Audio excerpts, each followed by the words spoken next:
everybody. I'm Will. And I'm Kristen. And this is So I'm Watching Feud, Season 2, Episode 5. The Secret Inner Lives of Swans. This one was an episode. Well, okay.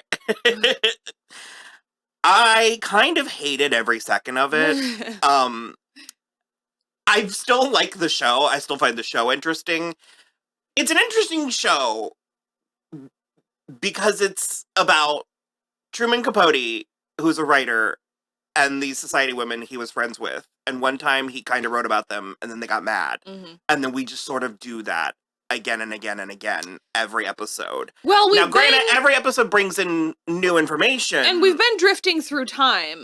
Which I enjoy, but it is sort of, it's all about that thing. Yeah. Like, it's all sort of about the one thing. And so I find that interesting, and one of the things that I personally am taking from it is how it's filling in blanks for me about culture and history. Okay. And it's like a lot of these people, well, the women I didn't really know that much, but it's like I knew James Baldwin conceptually. I knew Truman Capote conceptually. And so to see these sort of like fan fiction scenes unfold, it kind of gives me, and again, I know it's fiction, but I have a sense of like what it was. And what I liked about it is there was some conversation about society and about like race and gender and sexuality. I found that interesting. Capote tries to kill himself. Yeah. He's too vain. If he wanted to, he would. Yeah. And then in the morning, James Baldwin comes to like, calls him and comes to sort of like rescue him from this like pit of wallow that he's in. And so they sort of spend a day on the town in New York, waxing poetic.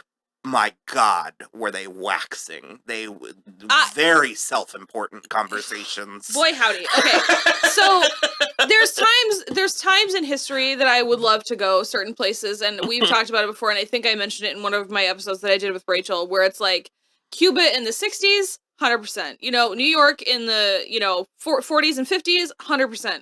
But it's like, I think I would rather almost anything else than being out with two gay writers in 1975 in New York at the height of both of their like self-importance. Like that sounds truly like the worst thing that could happen to me.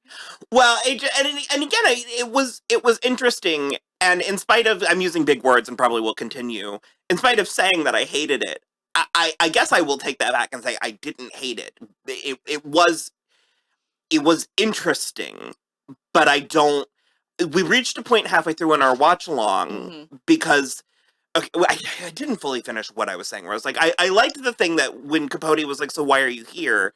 And James was sort of like, we as homosexuals, we as gay people don't have a tribe, and certainly not the way that some of these other, and they specifically mentioned, like the race relations, the way that the Black community is, the way that the women are, and all of that. So he kind of was like, I feel like we need to lift each other up when we can. And they then talk about the story, the expose, and Capote talks about how he was trying to roast the husbands, or he was trying to like... Yeah, I was like, well, you did a piss poor job, or nobody would be as upset, because it's like not even like Bill is upset because Babe is upset. Bill's not upset because he's embarrassed. He's upset because Babe is embarrassed. And that's why she's upset too. Like, nobody gives a shit about the husbands. That's the point of all of these things. And so then he goes on this like diatribe about how he could have been mean if he wanted to, like, and he left out all the best bits. And it was just this really mean and ugly laundry list of like character flaws of the women that we haven't really, I mean, of course these women are capable of being ugly. Of course. And of course they're bad mothers. Like that's subjective, but yeah, but it's sort of like we haven't really seen that.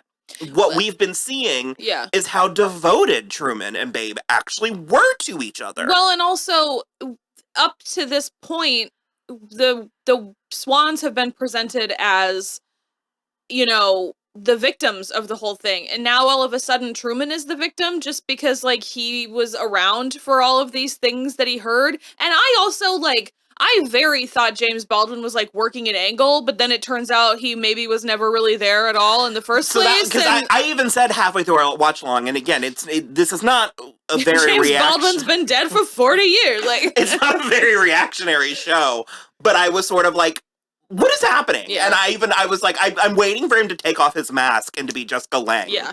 And to be Truman's mother, and this is all part of the, like he was doing straight Dr. Facilier. It was, yeah. Put your blood in this frog for a minute. Like, it was very, you're totally right. It was very weird. And so I guess I did want to say, I think the guy did a good job. He was fantastic. His name is Chris Chalk. I've seen him in he was in, Homeland and The Newsroom and stuff, and he's really good. But yeah, I'm with you. It was like comically villainous, just like, you know, prancing around the Met or the MoMA, just being like, what else did they do? I do want to say, like, it was a yarn. Like, it was whimsical. I was sort of, like, brought into it. But I just, the whole thing just felt so sinister. And by the time it ends, the implication is that I guess it didn't happen. Which, that's something that... So it was like a fever dream that he had while he was, you know, hopped up on too many pills. And the first season of Feud did that as well. And I think it's probably for the best with shows like this that are sort of like historical fiction. Yeah. Like, they purport to be history, but they're largely... you know, a version of it. I didn't say it, but I almost was like, this is the most Ryan Murphy. It was very preachy, and it was very proud. Yeah, I'm gonna say two things. The first of which is, as I mentioned in the watch along as well, this is the first episode to not be directed by Gus Van Sant. When you said that, I was like, oh, okay. It is apparent. Secondly, I actually think this season would have benefited from being told linearly. Because there's no excuse why we needed that scene of Babe falling down in the shower after she told her daughter to get rid of her own birthday guests. That, like, why do we need that now? You know what I mean? We already know she's kind of a desperate housewife. We already know that, like, Bill's a philanderer. I guess because this whole episode was a fever dream, it a little bit lets her off the hook because maybe it didn't happen, or maybe it didn't happen quite that way. Yeah. I also, like, I resist the, like, well, the women are all fucking around too, but it's only a problem when the men do it. And I'm like, well, I have to imagine that the women are only fucking around in retaliation to their husbands stepping out on them. You know what I mean? So it's like, yeah, the men should be the ones paying for it. This was all just sort of him justifying his behavior. Yeah. And the thing is, it's like, I can imagine being wealthy and beautiful and powerful and wanting to fuck around. But framing it this way was really gross. It was really bizarre because it felt very judgmental of them doing it. And the thing for me is, like, yes to the... And it was sort of like it was so proud of itself for exposing the hypocrisy. And I was like, everybody, like, we're all layered deep. And because that's what I was sort of drawn to initially with the show, was sort of the actual relationship between these people. You know, both of which, and by both I mean one, Capote, two, the Swans. Yeah. But it's like they're both, you know, somewhat maligned. I mean, he's gay, they're women. Yeah. But they have managed to climb to a certain echelon. Sure. And so it's like from the outside, they both look like they're, you know, on top of the hill. And, you know, in ways they are, but that connection was sort of what I was interested in. And this was just really ugly and really self, and even because the swan metaphor too, I've been medium to good. Like, I've liked it okay. It was very heavy-handed. Yeah, like, all, like, you know, dream James Baldwin's, like, Swan fun facts, and then okay. The gay swans thing kind of. Well, the gay swan, that's true. I know. Yeah. Did you hear about the humpback whales? No. That it's like breaking news. That was weird, but we had two whales have participated in gay sex. It's the first time we've actually seen it happen. Oh. And so, I mean, they're mammals. Gay rights. Yeah, okay, gay rights with the humpback whales. Woo! Go ahead. The reason the swan metaphor didn't work for me is, yes, one, because it's very heavy-handed and over the top, but also because then at the end, he, like, made some little Twinkie waiter go in the dead of night to Central Park, grab a swan, wring its neck, and then cook it for him in his home. What? It was just so he could take a metaphorical or a literal bite out of his metaphorical beef with these women. Like, I don't know. I don't know. We need our own reaction gifs because I like your. Yeah. That's kind of how I feel.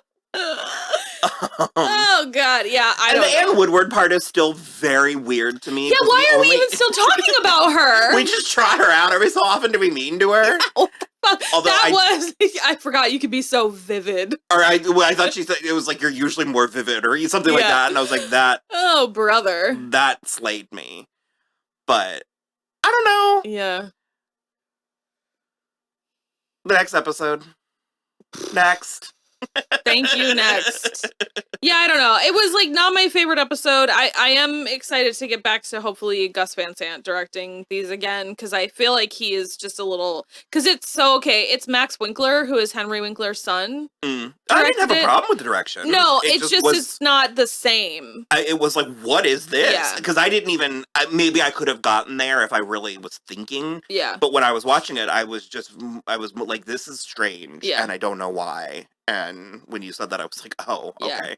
Because it was like a vignette. It was very, now here's something you'll really love. Exactly. And I was like, well, and I mentioned too in the watch along that we've been watching Fargo. So we've now watched all but one season of Fargo. And every episode there is kind of like one dreamy episode that's like a little weird and like a little bit more like magical kind of. And this felt very like that. Mm-hmm. But in a way that I didn't really care for. So, yeah, we'll see. All right, well, go watch episode 6. Bye. Bye.